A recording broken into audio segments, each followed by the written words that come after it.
그의 손이 내 손목을 움켜쥐는 순간 숨이 멎는 듯했다. 거칠게 뛰는 심장이 손끝까지 전해졌다. 나는 밀쳐내야 했다. 하지만 오히려 더 가까이 끌려들었다. 뜨겁게 달아오른 그의 숨결이 목덜미를 스치자 온몸이 전율했다. 내 어깨 위로 내려앉은 손길은 곧 가슴께로 그리고 허리로 미끄러져 내려갔다. 단단한 팔에 휘감긴 순간 내 몸은 저항 대신 그에게 밀착되고 있었다. 안 돼 속으로 수없이 외쳤지만 내 입술에선 억눌린 신음이 새어나왔다. 가슴을 따라 내려오는 손길에 오랫동안 얼어있던 본능이 불길처럼 깨어났다. 허리가 그의 소나기에 붙잡히자 나는 더 이상 숨조차 고를 수 없었다. 그 밤 우리는 이미 선을 넘어 있었다. 본격적인 이야기에 앞서 구독과 좋아요 눌러주시면 좋은 영상 만드는데 큰 힘이 될 것 같습니다. 감사합니다. 이야기 시작합니다. 그날 밤 나는 내 심장이 내 것이 아닌 듯 뛰고 있음을 느꼈다. 밀어내려 했지만 이미 내 몸은 그의 손길에 잠식당하고 있었다. 목덜미를 따라 번져 내려오던 뜨거운 숨결은 어깨를 감싸며 허리께까지 내려앉았다. 그 순간 나는 오래 묻어두었던 갈증이 서서히 풀려나오는 것을 느꼈다. 나는 마을 이장이다. 50회 가까운 세월을 이 땅에서 보냈다. 사람들의 삶을 살피고 농과 밭의 물길을 지켜왔다. 내 손은 흙에 닿는 순간이 가장 편안했다. 그런데 이상하게도 그녀의 손길이 스치던 그날부터 흙의 감촉조차 다른 빛으로 변했다. 서아는 마을에 새로 들어온 여자였다. 귀농 부부라 불렸지만 사실 그의 남편은 도시에서 머무는 시간이 더 많았다. 낮에는 밭에서 흙을 만지고 밤에는 홀로 불을 밝히던 그녀. 그녀의 눈동자에 담긴 외로움은 누구보다 또렷했다. 그리고 그 외로움이 내 마음을 흔들었다. 그녀를 처음 만난 날 햇볕은 유난히 부드러웠다. 흙을 고르던 그녀의 손놀림은 조심스럽고 느긋했다. 그 손끝이 흙을 덮는 순간 나는 이상하게 오래 그 장면을 바라보았다. 이름을 묻고 웃음을 들었다.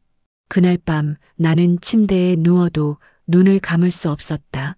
그녀의 미소가 마치 등잔불처럼 어둠 속에 깜빡거렸다. 며칠이 지나 비가 내리던 날 나는 서류를 들고 그녀의 집을 찾았다. 대문을 열고 들어서자 안쪽에서 풍기는 공기가 내 어깨를 감쌌다. 젖은 나무 냄새와 함께 번지던 은근한 채취, 그리고 그 안에서 마주친 그녀의 눈빛. 나는 단순히 마을 일로 방문했을 뿐이었다. 그러나 그녀의 눈길이 내 손등에 오래 머무른 순간 단순함은 더 이상 단순하지 않았다. 그날 저녁 그녀는 내게 차를 내왔다. 마루 끝에서 찻잔을 건네는 순간 손등이 겹쳤다. 단순한 스침이었지만 내 손바닥은 오래 뜨겁게 달아올랐다. 나는 애써 담담히 서류 설명을 마쳤지만 집으로 돌아오는 길 내내 손바닥을 펴고 쥐기를 반복했다. 그 따스함은 단지 차 때문이었을까 아니면 생각이 꼬리를 물었다. 그 후로 그녀와의 만남은 조금씩 잦아졌다. 밭고랑을 어떻게 다스려야 하는지 묻는 그녀, 그리고 흙을 손에 쥐어 보여주며 설명하는 나. 그 사이에 침묵이 늘어날수록 우리는 서로의 숨결을 더 자주 의식했다. 노을이 물든 어느 저녁 그녀가 포도 묘목을 살피다 발목을 삐끗했다. 나는 반사적으로 그녀의 허리를 감싸 안았다. 허리를 부드럽게 붙잡은 순간 내 손바닥이 기억해버렸다. 단단하면서도 떨리는 그 온기, 그리고 그녀가 내 품에 기댔던 그 짧은 순간의 무게. 나는 마치 선을 넘은 사람처럼 가슴이 뛰었다. 그녀는 얼굴을 돌려 고통을 참는 듯 눈을 감았지만 그 입술 사이로 새어나온 숨은 통증이라기보단 억눌린 신음처럼 들렸다. 그날 밤 나는 오래도록 잠들지 못했다. 손바닥은 여전히 그녀의 허리를 기억하고 있었고 내 몸은 다시 그 순간으로 돌아가길 원했다. 며칠 뒤 그녀는 내게 조심스레 말을 꺼냈다. 마루 끝에서 앉아있던 그녀의 눈동자가 내 쪽으로 향했다. 이장님, 저 하나 부탁이 있어요. 그 목소리는 바람에 섞여 흘러왔지만 내 귀에는 유난히 선명했다. 나는 대답하지 않았다. 다만 고개를 끄덕였다. 그녀는 끝내 구체적인 말을 하지 않았다. 그러나 그날 이후 우리의 만남에는 묘한 질서가 생겼다. 해가 기울면 나는 그녀의 집 앞에 섰고 그녀는 마루 끝에 앉아 기다렸다. 차를 마시고 반 얘기를 나누며 때로는 침묵 속에 서로의 호흡을 들었다. 손등이 닿고 어깨가 스쳤다. 작은 접촉들이 물길처럼 이어졌다. 도랑이 소리 없이 물을 옮기듯 우리는 소리 없이 서로를 옮겨갔다. 어느 날 저녁 등불 하나만 켜진 마루에 앉았다. 그녀가 내 곁에 조심스레 몸을 붙였다. 어깨가 맞닿고 머리카락이 내 손등을 스쳤다. 나는 조심스럽게 손을 올려 그녀의 어깨를 쓸었다. 손끝이 등허리를 따라 내려가자 그녀의 숨결이 달라졌다. 숨이 길어졌다가 끊기듯 짧아졌다. 그 순간 나는 알았다. 이건 더 이상 단순한 호의나 마을 이웃의 정이 아니었다. 내 손바닥은 그녀의 허리에 머물렀고 그녀는 밀쳐내지 않았다. 오히려 내 쪽으로 몸을 더 붙였다. 어둠 속에서 우리의 그림자가 겹쳤다. 아무 말도 하지 않았지만 이미 모든 말은 끝났다. 밤은 깊어갔고 우리는 말없이 앉아 있었다. 등불은 몇 번 흔들렸고 그때마다 우리의 그림자도 함께 흔들렸다. 그녀의 체온이 내 옆구리를 타고 들어왔다. 나는 그 온기를 거부하지 않았다. 내 안에 무언가가 조용히 무너지고 있었다. 그것은 죄책감이었을까? 아니면 오랜 고독이 풀려나가는 소리였을까? 확실한 건 그날 이후 나는 더 이상 예전의 이장이 아니었다는 것이다. 아침이 와도 밤은 사라지지 않았다. 손등에 남은 온기는 여전히 뜨겁게 박동했다. 마을 사람들은 평소처럼 나를 불렀다. 그러나 나는 알았다. 내 안에 작은 변화가 일어났다는 것을. 그녀의 이름이 내 하루에 새겨졌다. 흙을 만져도 물길을 보아도 그녀의 손길이 겹쳐 보였다. 그리고 그날 저녁 그녀의 집 앞에 섰을 때 나는 더 이상 망설이지 않았다. 문을 두드리지 않아도 그녀는 이미 알고 있었다는 듯 미소로 나를 맞았다. 밤마다 찾아오는 발걸음이 점점 익숙해졌다. 처음에는 망설이며 대문 앞을 서성였지만 이제는 그 망설임조차 사라졌다. 그녀의 마루 앞에서 나는 언제나 같은 자리에 앉았다. 그리고 그녀는 마치 기다렸다는 듯 조용히 불을 밝혔다. 그날도 마찬가지였다. 그녀의 손끝이 내 손등을 덮는 순간 나는 더 이상 예전처럼 담담할 수 없었다. 손끝은 곧 팔목으로, 팔목은 어깨로, 그리고 어깨는 허리로 이어졌다. 허리를 감싸 안은 내 손바닥에 그녀의 온기가 깊게 스며들었다. 그녀는 작은 숨을 내뱉었다. 그 소리는 마치 오래 닫혀있던 창문이 열릴 때의 소리 같았다. 억눌린 것이 해방되는 순간 방 안가득 차오르는 그 공기. 나는 잠시 멈췄다. 이 이상은 안 된다는 생각이 들었지만 그녀의 떨림은 멈추지 않았다. 오히려 더 가까이 기댔다. 그녀의 머리카락이 내 뺨을 스쳤고 내 귀에 그녀의 거친 호흡이 흘러들었다. 그 숨결은 내 가슴 깊은 곳을 흔들었다. 오랜 세월 흙과 바람만 상대하던 이장이 한순간에 여자의 체온에 흔들리고 있었다. 그러나 마을은 작은 기척에도 귀를 기울인다. 사람들의 시선은 오래된 담장처럼 틈새가 많다. 며칠 전 슈퍼 앞에서 노인네들이 수군거렸다. 요즘 이장님 바쁘시다면서? 새로 온 집에도 자주 들락거린다지? 웃음 섞인 말이었지만 그 웃음은 오래 귓가에 남았다. 나는 태연한 척했지만 내 마음은 이미 들켜버린 듯 흔들렸다. 그날 밤 그녀의 집에 앉아있던 나는 무심코 물었다.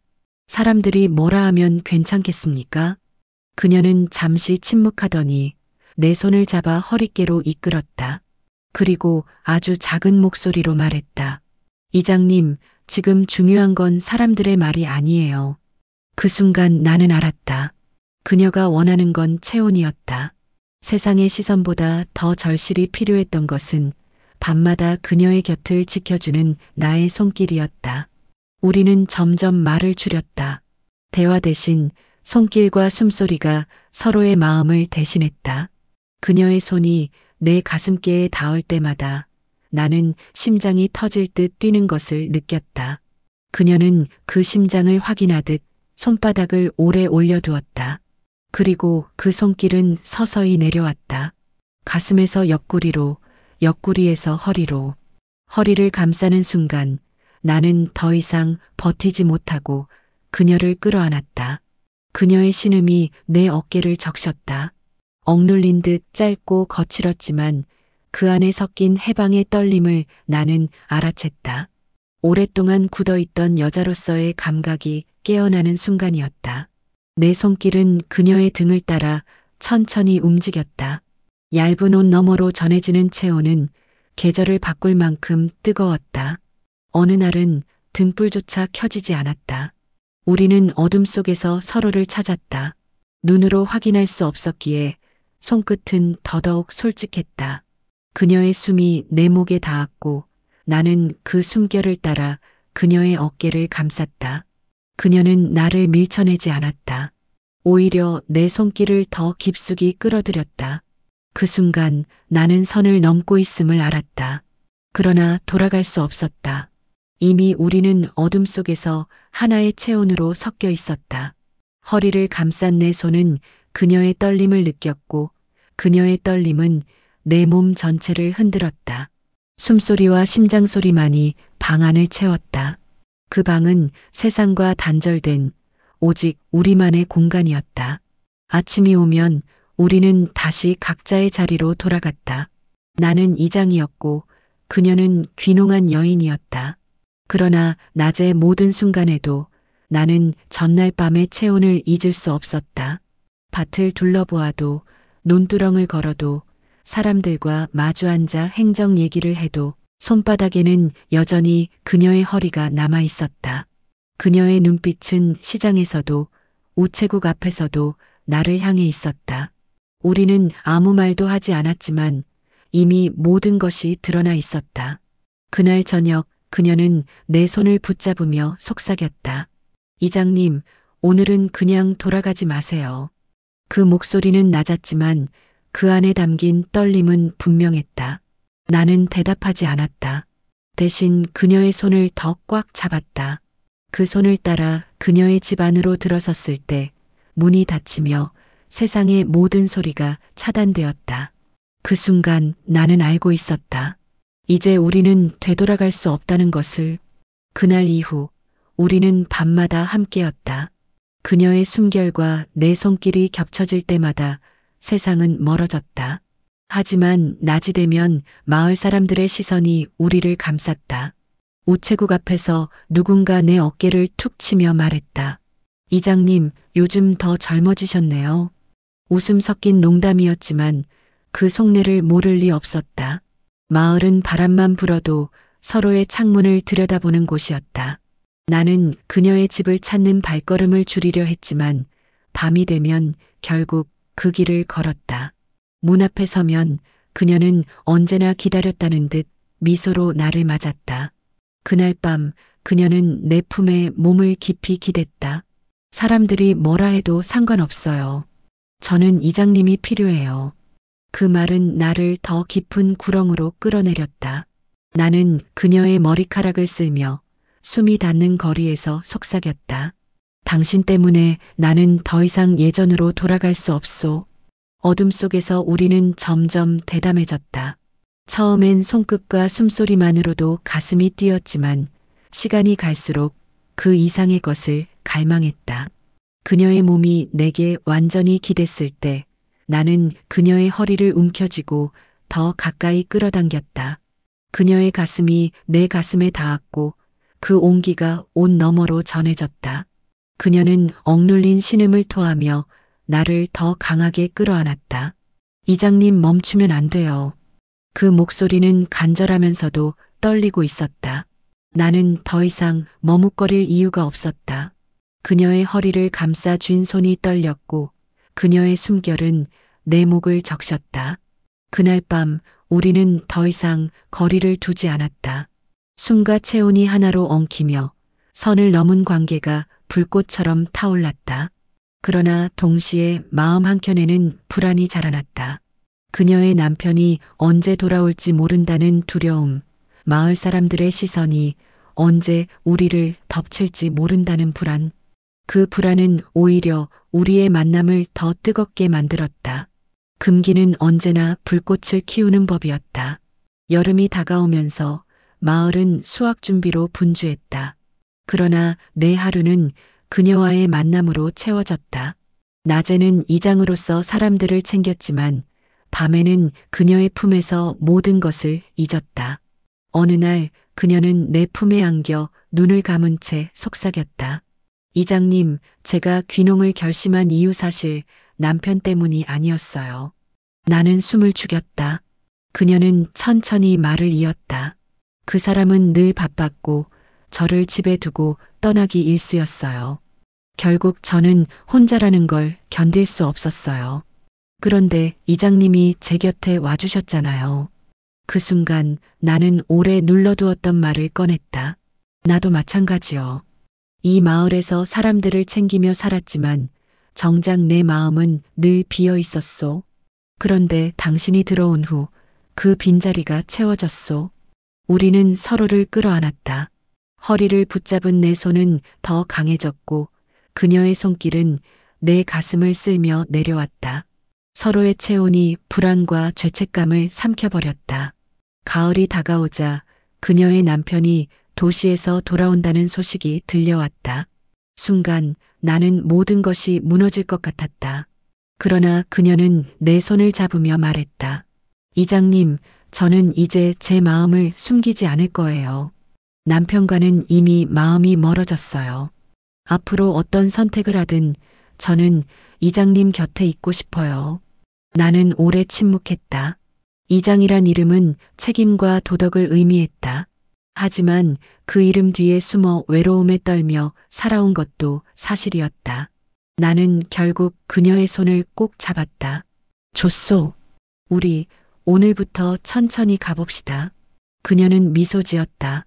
그 미소는 처음 만났던 날과 같았지만 이제는 더 깊고 단단했다.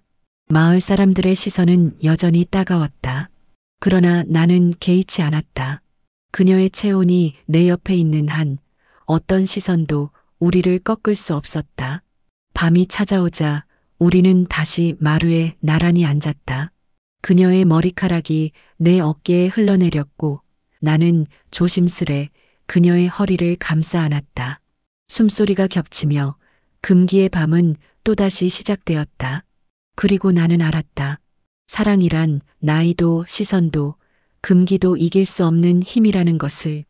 우리가 선택한 길은 쉽지 않을 것이다. 그러나 함께라면 어떤 파도도 견딜 수 있으리라. 오늘의 이야기를 들어주셔서 감사합니다. 영상 보시고 느끼신 감정을 댓글로 나눠주시면 감사하겠습니다. 여러분이 작성해주신 한마디가 누구에게 큰 힘이 될 것입니다. 영상이 마음에 들었다면 구독과 좋아요 부탁드립니다. 귀한 시간 내주셔서 감사하고 항상 건강하고 행복한 일상이 가득하셨으면 좋겠습니다.